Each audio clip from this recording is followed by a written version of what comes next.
Hello students, very good morning. गुरु learning app पर आपका स्वागत है। और स्टूडेंट, एग्ज़ाम प्रैक्टिस की इस सीरीज़ में हम सभी समरी एक्सप्लेनेशन की क्लास कंटिन्यू कर रहे हैं और उद्देश्य है बिहार टॉपर के रूप में आपका रिज़ल्ट बनाने में आपकी कोशिशों में आपका सहयोग करना। इच्छा है कि जब बिहार बोर्ड 2022 का रिज़ल्ट इशू हो तो टॉप 10 की लिस्ट में आपकी फ़ोटो ज़रूर छपी हो, ज़रूर आप बिहार टॉपर के ग्रेड में शामिल हो। और इसी उद्देश्य से बीके सिंह इंग्लिश क्लासेस और गुरु लर्निंग ऐप ऐसे एजुकेशनल प्लेटफॉर्म को मैंने आप सभी के लिए समर्पित किया है। Dear students, 12th class English Bihar board की सारी क्लासेस मेरे गुरु ऐप पर भी कंटिन्यू हैं, चलाई जा रही हैं, जहां आपको ग्रामर, बुक, सारी चीज़ें एग्ज़ाम के पॉइंट ऑफ व्यू से बहुत ही सहज और सिस्टमेटिक तरीके से कंटिन्यू हैं। आप इस ऐप का भी हिस्सा बन सकते हैं। आइए आज के इस क्लास को हम कंटिन्यू करें। और स्टूडेंट, आज की इस क्लास में हम सभी पढ़ने वाले हैं हमारा 6th चैप्टर द सोल्जर, और इसी चैप्टर की हम लोग समरी एक्सप्लेनेशन आज की इस क्लास में करेंगे। ये चैप्टर बहुत अहम है एग्ज़ाम के पॉइंट ऑफ व्यू से, क्योंकि बहुत बार एग्जामिनेशन में इस चैप्टर से समरी पूछे जाते हैं। मैं आपको बताऊं कि द सोल्जर दरअसल एक सोनेट है। सोनेट किसे कहते हैं तो आप जानते हैं कि ऐसी कविताएं जिनमें 14 लाइंस होती हैं, 14 लाइंस होती हैं, उन्हें हम सोनेट्स कहते हैं। ये जो 14 लाइन होती हैं वो 2 स्टेंजा में बटी होती हैं। पहले स्टेंजा में 8 लाइंस होती हैं, दूसरे स्टेंजा में 6 लाइंस होती हैं। ऐसे ये 14 लाइंस बनाती हैं। ऐसे पोयम्स को हम सोनेट्स कहते हैं। तो द सोल्जर एक सोनेट है, साथ ही साथ एक पैट्रियोटिक पोयम भी है। ये एक पैट्रियोटिक पोयम भी है, मतलब देशभक्ति कविता भी है ये। साथ ही साथ चूँकि युद्ध के पृष्ठभूमि पर इसे लिखा गया है तो आप इसे वार पोयम भी कह सकते हैं। तो द सोनेट एक सोनेट है, द सोल्जर एक सोनेट है, एक पैट्रियोटिक पोयम है और एक वार पोयम है, जिसे रपर्ट ब्रुक ने लिखा है। रपर्ट ब्रुक को हम वार पोएट के नाम से भी जानते हैं। ये एक सैनिक थे इंग्लैंड के। ये इंग्लैंड में इनका जन्म हुआ था। इंग्लैंड के एक सैनिक थे। इनका जन्म 1887 ईस्वी में हुआ और मृत्यु 1915 ईस्वी में हुई। ये दोनों डेट आप याद रखिए, क्योंकि समरी लिखते समय आपको इनकी ज़रूरत पड़ेगी। तो स्टूडेंट, मैंने आपको बताया कि द सोल्जर आपका 6th चैप्टर है। ये दरअसल एक सोनेट है। सोनेट 14 लाइन की पोयम को कहते हैं। और द सोल्जर एक पैट्रियोटिक पोयम भी है, देशभक्ति कविता आप इसे हिंदी में कह सकते हैं कि ये एक देशभक्ति कविता है। साथ ही साथ ये युद्ध की पृष्ठभूमि पर लिखा गया है। इस पोयम को जब आप पढ़ेंगे तो आपको पता चलेगा कि फर्स्ट वर्ल्ड वार की पृष्ठभूमि पर इसे बनाया गया है। इस नीति से यह एक वार पोयम है। इसके राइटर रपर्ट ब्रुक हैं। रपर्ट ब्रुक को हम एक वार पोएट के नाम से जानते हैं। ये एक सोल्जर भी थे जो इंग्लैंड के थे। ठीक है स्टूडेंट्स, आगे आते हैं। अब हम बात करेंगे अपने इस पोयम के समरी की।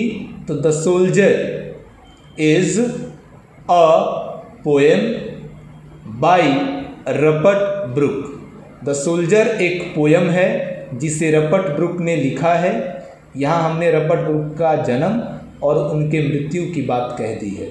Written during the first year of the first world war 1914। यानी इस पोयम को लिखा गया था प्रथम विश्व युद्ध के पहले ही साल के दौरान। पहले ही प्रथम विश्व युद्ध का जो पहला साल था 1914, उसी दौरान इस पोयम को लिखा गया था। It is a deeply patriotic, ये जो पोयम है वो बहुत ही गहराई से गहरी देशभक्ति इस पोयम में आपको देखने को मिलती है। एंड आइडियलिस्टिक, और ये एक आदर्शवादी कविता है। दैट एक्सप्रेसेस, जो व्यक्त करती है अ सोल्जर्स लव, एक सैनिक के प्यार को व्यक्त करती है ये, फॉर हिज होमलैंड, अपने मातृभूमि के लिए। अपनी मातृभूमि के लिए एक सैनिक कितना प्यार करता है, उसके मन में कितना प्यार होता है, उसे ही ये कविता एक्सप्रेस करती है, व्यक्त करती है। इन दिस केस, इस स्थिति में England which is portrayed as a kind of nurturing paradise, इस केस में इंग्लैंड को पैराडाइज को आप स्वर्ग के नाम से जानते हैं, जन्नत के नाम से जानते हैं, हेवन का ही ये सिनोनिम है, स्वर्ग है ये। तो इंग्लैंड को यहाँ स्वर्ग के रूप में दर्शाया गया है, दिखाया गया है कवि के द्वारा। कवि को अपने देश से इतना प्रेम है कि देश प्रेम में अभिभूत होकर वो अपने देश को हेवन के रूप में देखता है, वो अपने देश को स्वर्ग के रूप में देखता है। वो इंग्लैंड को महज एक देश नहीं बल्कि उसे स्वर्ग के रूप में बता रहा है, स्वर्ग ही समझ रहा है वो अपने देश को। इन दिस पोयम, इस कविता में द पोएट डिस्क्राइब्स, कवि वर्णन करता है द फीलिंग्स, भावनाओं का, ऑफ एन इंग्लिश सोल्जर, एक अंग्रेज सैनिक की भावनाओं का वो वर्णन करता है, हु, जो वेंट टू फॉरेन फील्ड, विदेशी जमीन पर गया था, टू फाइट, लड़ने के लिए, फॉर हिज नेशन, अपने देश के, यानी अपने देश की सुरक्षा के लिए, अपने मातृभूमि की सुरक्षा के लिए लड़ने के लिए वो सैनिक विदेश गया था। और विदेश जाने के बाद उसने कैसी आकांक्षाएं की, उसकी कैसी मनोभाव रही, उसका कैसी उसकी मन स्थिति रही, क्या वो सोचता था, इसका वर्णन कवि ने किया है। ही वॉज, वो था, वो सैनिक था, फुल ऑफ पैट्रियोटिज्म, यानी देशभक्ति की भावना से वो भरा हुआ था, देशभक्ति की भावना उसके अंदर भरी हुई थी। He thinks, वो सोचता है, कवि सोचता है, that, कि if he dies, अगर वो मर जाता है, during fighting, लड़ाई के दौरान, in foreign country, विदेश में जाकर, for his motherland, अपनी मातृभूमि के लिए, all the sins, तो जितने भी पाप उसने किए हैं, कमिटेड बाय हिम, जितने भी पाप उससे हुए हैं, विल बी वॉश्ड अवे, वो सब के सारे पाप धुल जाएंगे। रिजल्टेंटली, और परिणाम स्वरूप, हिज हार्ट, उसका दिल, विल गेट प्यूरिफाइड, शुद्ध हो जाएगा, and it will become a part of God, और वो ईश्वर का हिस्सा हो जाएगा। यानी आप जानते हैं कि जिसकी आत्मा पवित्र होती है, जिसका मन पवित्र होता है, तो पवित्र मन में ही ईश्वर का वास होता है, पवित्र मन में ही ईश्वर निवास करता है। अब उस ईश्वर को हम अल्लाह कहें, भगवान कहें, गॉड कहें, कुछ भी कहें, उसका वास हमारी आत्मा में तभी होगा जब हमारा मन पवित्र हो जाएगा। और कवि सोचता है कि मान लो अगर मैं लड़ने के लिए गया और विदेशी ज़मीन पर जाने के बाद मैं शहीद हो गया, मर गया अपने देश की रक्षा करते करते, तो जो भी पाप मैंने किए थे वो सारे पाप धुल जाएंगे और मेरा दिल शुद्ध हो जाएगा और ईश्वर का घर बन जाएगा। तन समर्पित, मन समर्पित और ये जीवन समर्पित, चाहता हूँ देश की धरती तुझे कुछ और भी दूँ। ही फर्दर सेड, वो आगे कहता है कि हिज कंट्री, उसके देश ने, गेव हिम, उसे दिया है, ब्रीथ ऑफ लाइफ, जीने की सांस, यानी जिस सांस को लेकर के हम जिंदा रहते हैं वो सांस भी उसके देश इंग्लैंड ने ही उसे दिया है। ब्रॉट अप, उसके देश ने उसे पाला है। मेड कॉन्शियस, उसे जागरूक बनाया है। Gave her flower to love, उस देश ने अपने फूलों को प्यार करने के लिए दिया है। वेज टू वॉक, अपने रास्तों को चलने के लिए दिया है। हर गुड ट्रेडिशन, अपनी अच्छी परंपरा, एंड कल्चर, और संस्कृति को उसके देश ने उसे सीखने के लिए दिया है। कवि ये मानता है कि जीने की सांस मेरे देश ने दी है। मेरे देश ने ही मुझे पाला पोसा है। मेरे देश ने ही मुझे सोचने समझने के लायक बनाया है। मेरे देश ने फूल दिए हैं मुझे प्यार करने के लिए।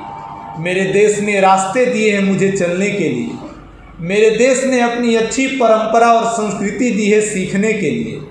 एंड इफ दिस बॉडी, और अगर ये शरीर, is because of his land, उसके मिट्टी की बदौलत है, तो ही हैड नो प्रॉब्लम, तो उसे कोई समस्या नहीं है, कोई दिक्कत नहीं है कवि को, टू डिस्ट्रॉय इट, कि वो इसे न्यौछावर कर दे, फॉर हिज लैंड, अपनी मातृभूमि के लिए। कवि मानता है कि उसका ये शरीर, उसका ये बॉडी, उसका ये शरीर उसके देश की देन है, और देश की सुरक्षा में अगर वो शहीद हो जाता है, अगर वो अपने शरीर को न्यौछावर कर देता है, तो उसे कोई दिक्कत नहीं है, उसके लिए तो वो खुशी की बात है। कवि कहता है कि this life is given by England, ये जीवन इंग्लैंड का दिया हुआ है, and it will forever it's, और हमेशा ये इंग्लैंड का ही होगा। जिसका है उसे समर्पित करते हैं, तेरा तुझको अर्पण, क्या लागत है मोर। एट लास्ट, अंत में, द पोएट वॉज डेड, कवि मर गया। In the first world war during fight, लड़ाई के दौरान ही प्रथम विश्व युद्ध में वो मर गया, शहीद हो गया।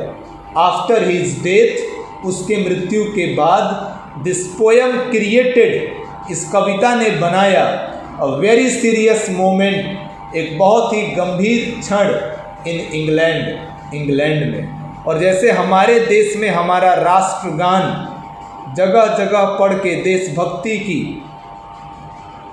भावना को जगाने के लिए प्रयोग किया जाता है, वैसे ही ये जो आपका पोयम था द सोल्जर, इस पोयम को भी इंग्लैंड में राष्ट्रगान के रूप में प्रयोग किया जा रहा था। इसे जगह जगह चर्च में, चौराहों पर, विद्यालयों में, यूनिवर्सिटीज़ में द सोल्जर को पढ़ करके लोग देशभक्ति की भावना को जगा रहे थे। तो द सोल्जर इंग्लैंड के लिए एक बहुत ही फेमस और बहुत ही इम्पोर्टेंट पोयम के रूप में सामने आया। यही था इस चैप्टर का समरी स्टूडेंट्स। नेक्स्ट क्लास में हम नेक्स्ट चैप्टर के समरी को एक्सप्लेन करेंगे, और मैं आप सबसे रिक्वेस्ट करता हूं कि आप इस समरी को अपनी कॉपी में लिखकर ज़रूर याद करें। और सफलता बहुत बड़ी चीज़ नहीं है, थोड़ी सी मेहनत दिखाओ। सफलता को परिश्रम की आवश्यकता है, आप परिश्रम करो, आपको सफलता अवश्य मिलेगी, ज़रूर मिलेगी। जब जिद है कुछ पाने की, तो फिर दुनिया में क्या है जो हाथ नहीं आएगा।